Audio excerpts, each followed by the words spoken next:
Naheed Nenshi doesn't hold back.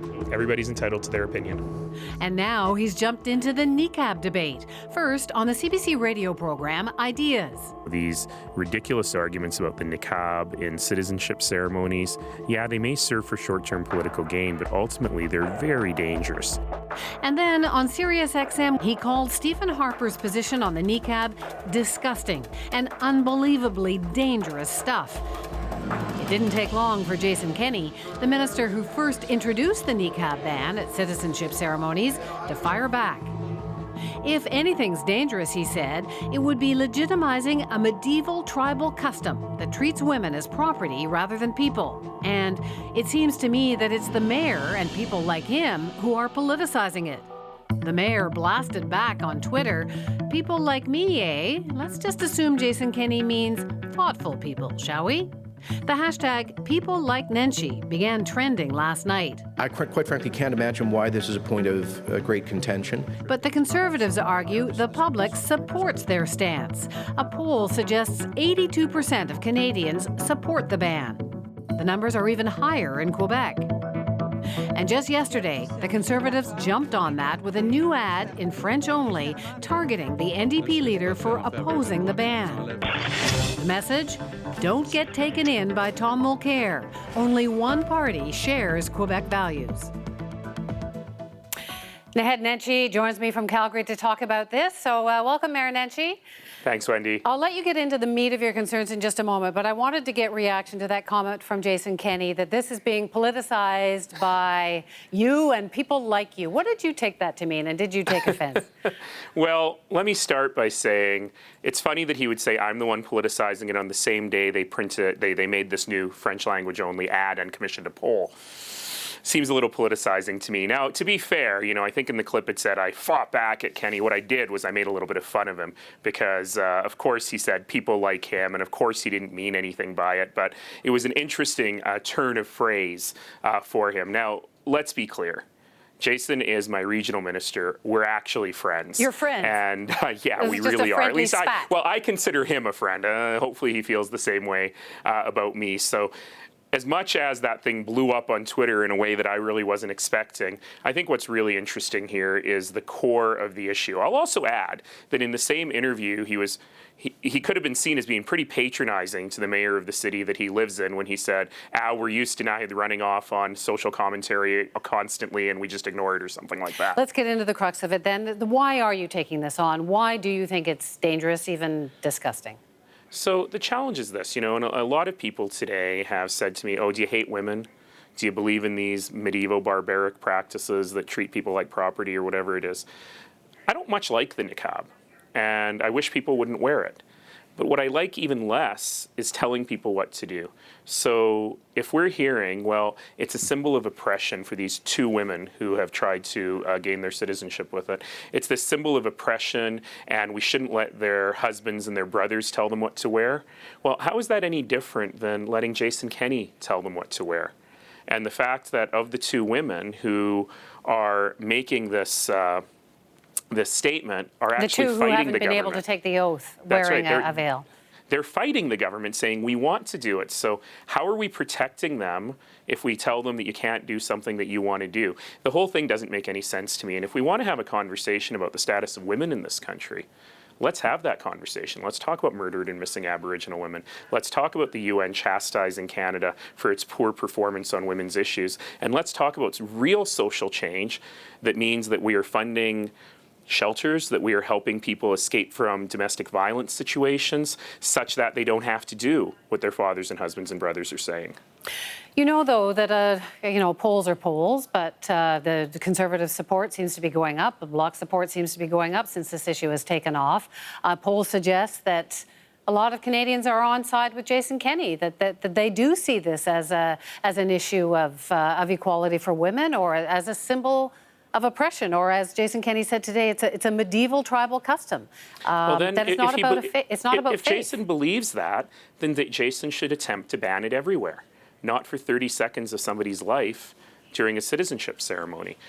He doesn't do that because he knows that that won't pass muster with the Constitution. But to pretend that's what he's doing is really a bit ridiculous. But in the poll concept, I have three reactions.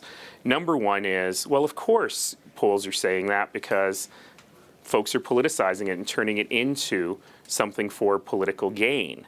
Number two is, as a politician, I don't really focus on what the polls say when we talk about issues of basic human rights. It's not about majority rule when it comes to human beings and their right.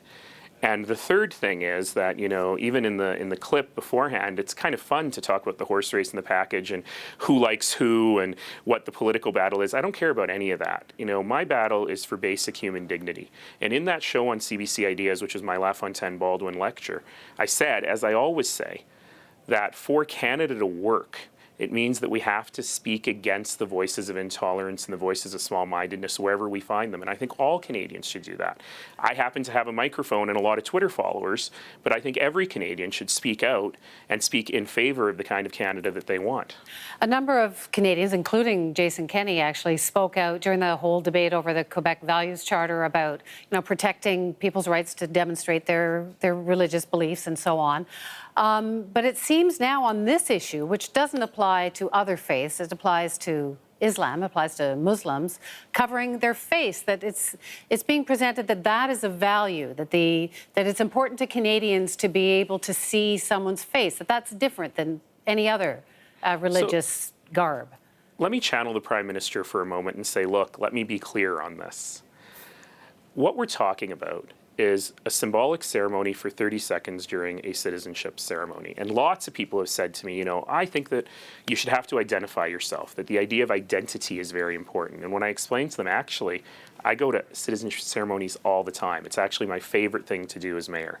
And of course, I've never seen a woman in a niqab attempt to take the oath because there's only been two. But more important than that, the real part of the ceremony happens before the ceremony.